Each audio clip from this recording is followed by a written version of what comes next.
Good morning and welcome to worship here at First United Methodist Church in Waynesville, to our worship service for January 10th, 2021. This has been a big week here at the church. We all came back from a wonderful week of time with our family, time spent relaxing, resting, time spent in Sabbath reflection. And now we're back, and it's good to be in a new year. It's good to be working in this church and being the body of Christ. This past week on Wednesday, on January 6th, we were all stunned and horrified by the images of chaos and destruction coming out of Washington, D.C. And I don't really know what to say about it. I simply want to acknowledge the space that we are all in right now. I know I've tried to sit down and read books that I have to read for school, and I'll read, and I'll even read through a whole page, and I'll realize that I don't even know what I've just read, because my mind hasn't been paying attention to the words in front of me. My mind's been thinking about what's going on in our country. And so today, as we come together in worship, I want us to take a moment together as a community to just breathe and to create some space. To create some space so that we can come into this time of worship fully and not be hindered, but also to create some space for any of those emotions, any of those feelings that we've not given space to. And so now let's just breathe out. And let's be in this moment of stillness together.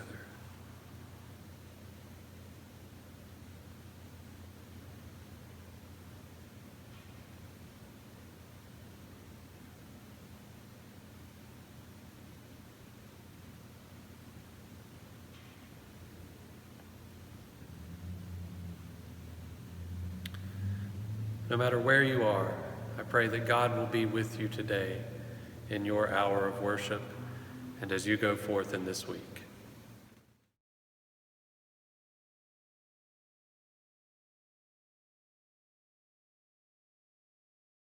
Hello, church family. We'd like to introduce you to Avery Fisher Brown. Fisher was born on November 30th, and she is doing great. We're so excited for y'all to meet her, and we wish you and your families a happy new year.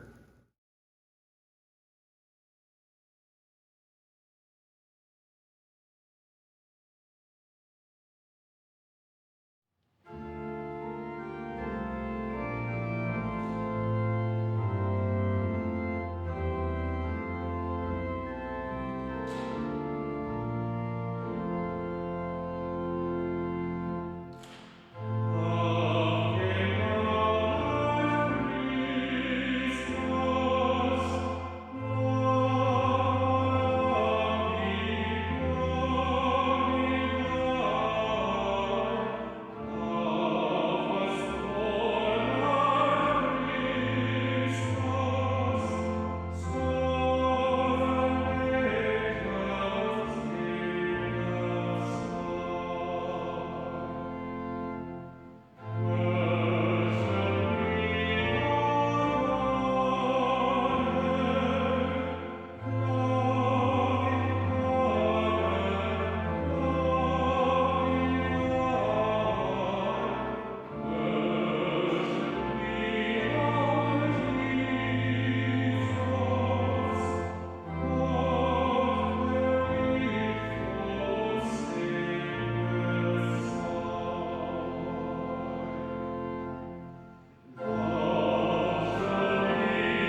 Hey guys, so happy to be with you for the children's sermon today.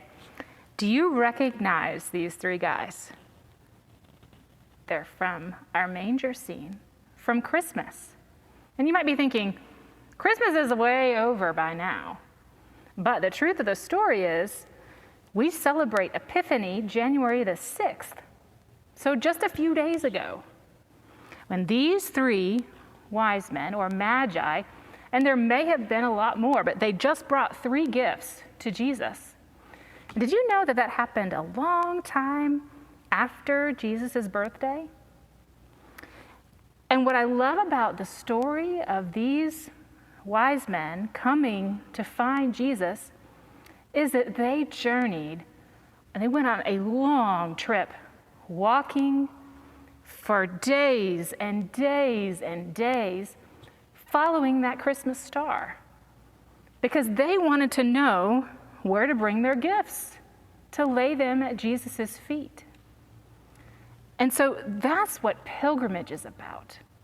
We're going to be talking about being pilgrims and pilgrimage for the next several weeks in church. And so these wise men, these magi, were pilgrims because they were searching for the King. They were searching for Jesus. And you know, we have a lot in common with them, because don't we do the same thing? We journey looking for Jesus in each other, in the world, everywhere we go. And so as people of God, as followers of Jesus, we always have to seek to look and find where Jesus is. See you guys later. This reading is from John chapter 1, verses 35 through 39. The next day, John was there again with 2 of his disciples. When he saw Jesus passing by, he said, "Look, the Lamb of God." When the 2 disciples heard him say this, they followed Jesus. Turning around, Jesus saw them following and asked, "What do you want?" They said, "Rabbi," which means teacher. "Where are you staying?" "Come," he replied, "and you will see." So they went and saw where he was staying and spent the day with him. It was about the 10th hour. This is the word of God for the people of God.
So in our story for today, John the Baptist sees Jesus coming and he points at him and he says, "Look, here's the Lamb of God." And his two disciples, Andrew and some other guy, they're really curious, and so they go after Jesus. And Jesus notices that they're coming, and he stops and asks them, he says, "What are you looking for?" That's a good question. Well, they respond to Jesus with a question of their own. And they ask, "Where are you staying?" I think it's their way of saying, well, we're looking for you. We want to know about you. A few weeks ago, Scott asked our confirmation class a similar question. He asked, "Where are you from?" Now, my standard answer to that question has always been born and bred in Western North Carolina. I'm from the mountains. I'm a mountain man. But Scott said, "Don't rush your answer. Think about it for a moment." And so I did. And I realized that my answer is actually quite complicated. I was actually born in Ithaca, New York, so way up north. Mom and Dad were at Cornell University and they were studying the Indonesian language with plans to go straight away to be missionaries in Indonesia. And so I was born into that. I was also born with certain allergies like to animal hair and animal dandruff and certain molds that are prevalent in Southeast Asia. So they had to hit the pause button on that. And we moved to Hot Springs. So I'm from Hot Springs, North Carolina. My dad pastored 3 churches there. Back in 1967, in the heat of the Civil Rights Movement, serving with and loving mountain people in the midst of that time. I'm from Yuma, Arizona. We lived out there on an Indian reservation. And then we made it to Indonesia. Palembang, Indonesia. I rode a water buffalo once. And I learned to love durian, which is an Indonesian fruit. It's about the size of a watermelon, and it's just spiky on the outside, and you break it open, and there are these pods inside with a fruit. It's a little bit bigger than an egg, and it's kind of gooey and sticky, and there's a big seed inside it, and you eat that, and it's really delicious. It's kind of got an onion, garlicky taste, and it has this effect on you that's like heartburn, but it enables you to taste that fruit for the next 3 or 4 days. It really is amazing. I lived in Atlanta in seminary housing when my dad was in school, and then in Micaville, North Carolina, which is in Yancey County, just on the other side of Burnsville, where the snows were long and deep. And I'm from Cherokee. I called Cherokee home for a long time. I did a lot of growing up in Cherokee. And then from Advance, somewhere between Mocksville and Winston-Salem. I'm from Lake Junaluska. We lived in Larry and Ann Wilkinson's basement apartment. I'm from Lithuania, from Kaunas and Vilnius and Klaipėda.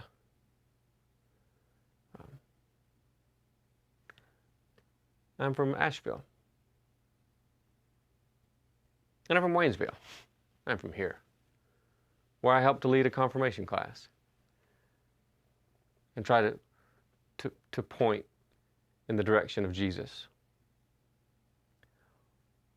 You know, John the Baptist was a prophet.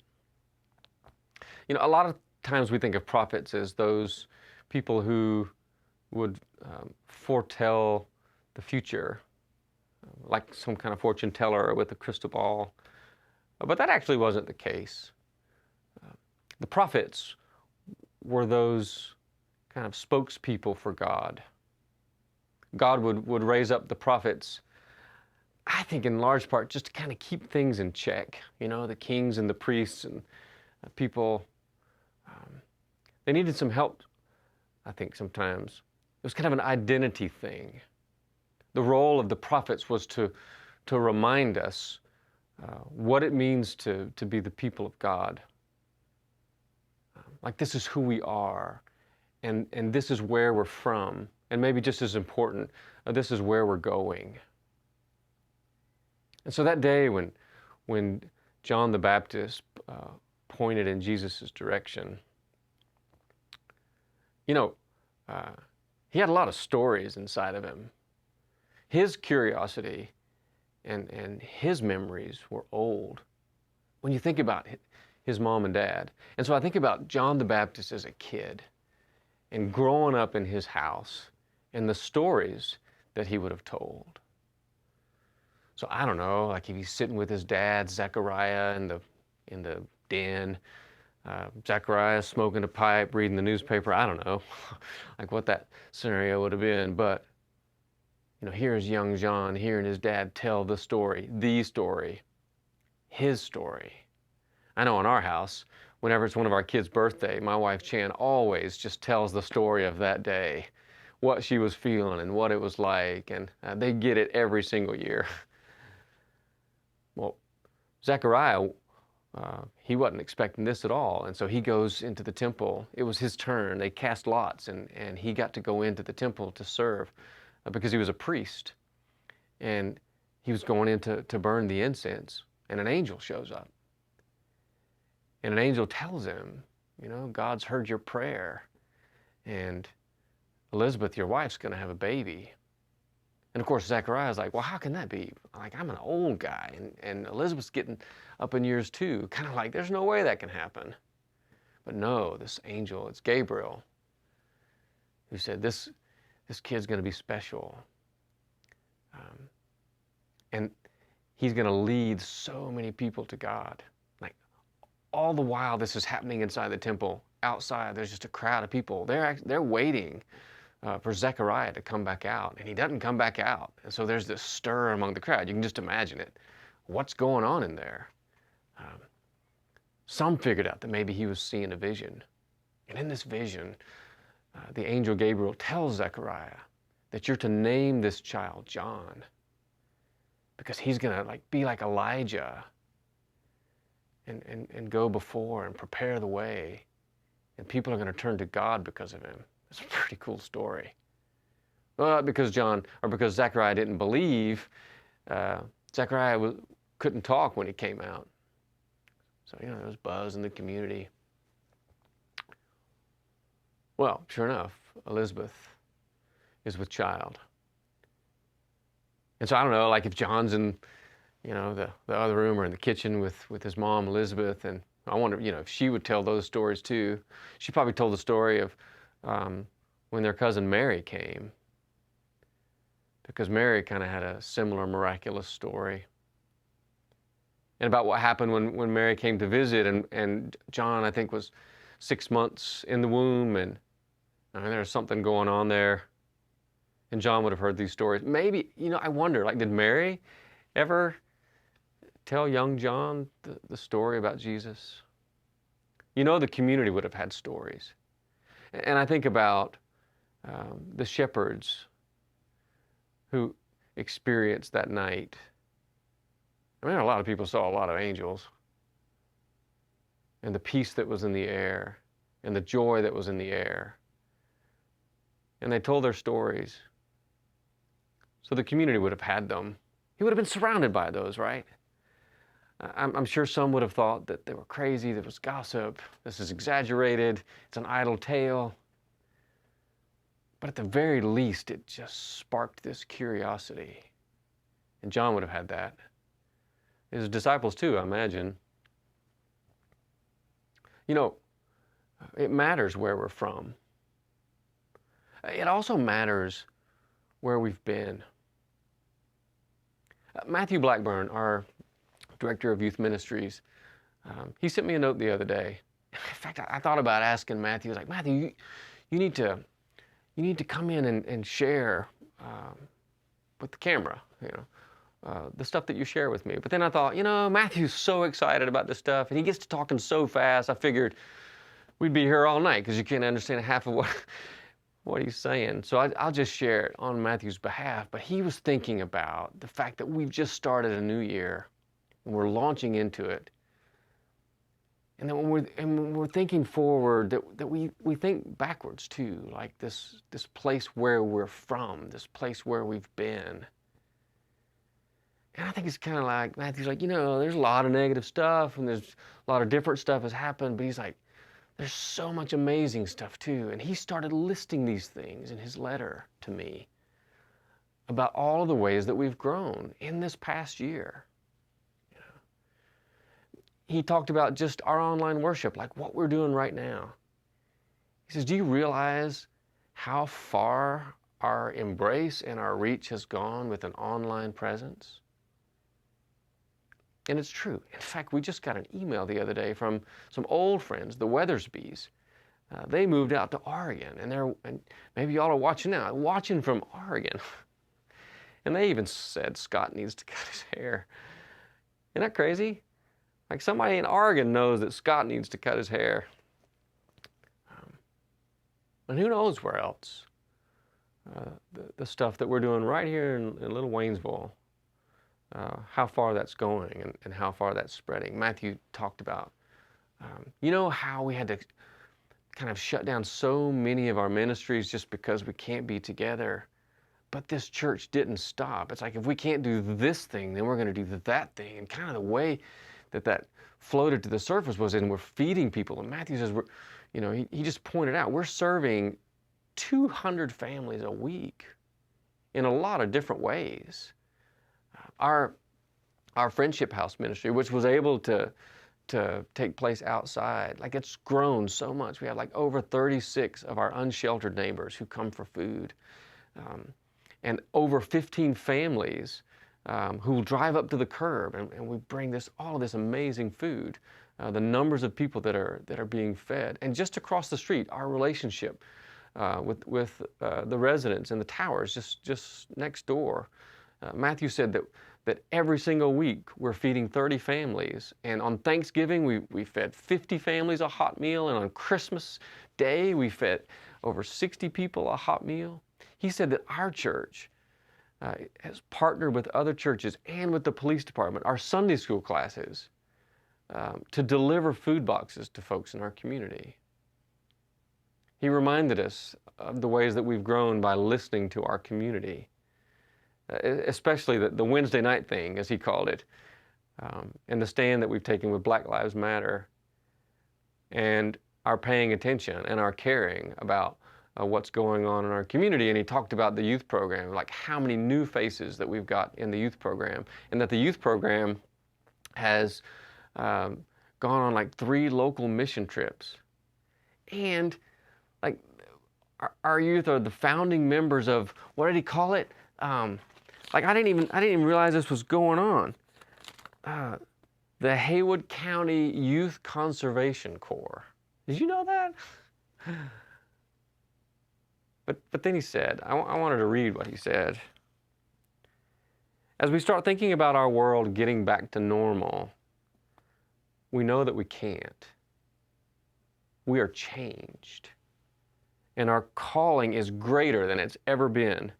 When our doors open back up, they will be opened wider than ever, with more purpose than ever, and a clearer direction of knowing that our church's tradition is to constantly change to fit the needs of the community. Then he says, there's no going back, but just forward. He inspires me. And it makes me realize that Jesus' question, it's directed at me.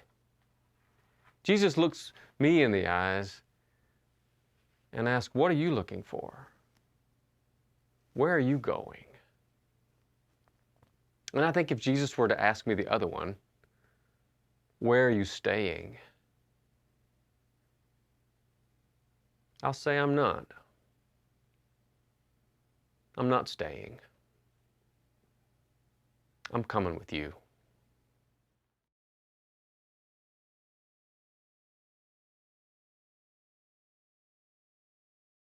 Matthew 6:6. But you, when you pray, go into your room, and when you have your door shut, pray to your Father who is in the secret place, and your Father who sees in secret will reward you openly. Will you join me in prayer? Lord, take away distractions that make us not present here with you in prayer. And forgive us and let us turn away from the things that we've done that make us distant from you and others. Thank you, God, for everything. And give us the strength to be loved and to love. Amen.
I reflect on your curiosity about where I'm from, and I realize that my story matters. I know that I have been profoundly shaped by the people with me in all of these different places, either those who carried me with them or those who followed me there. I know it matters because I carry all of it with me, the good and the not so good, to all of the places I'm going from this day forward. I feel joy and hope as we go together today in community, because we go with the grace, the love, and the communion of a triune God, 3 in 1, 1 in 3. We never go alone. Thanks be to God. Amen.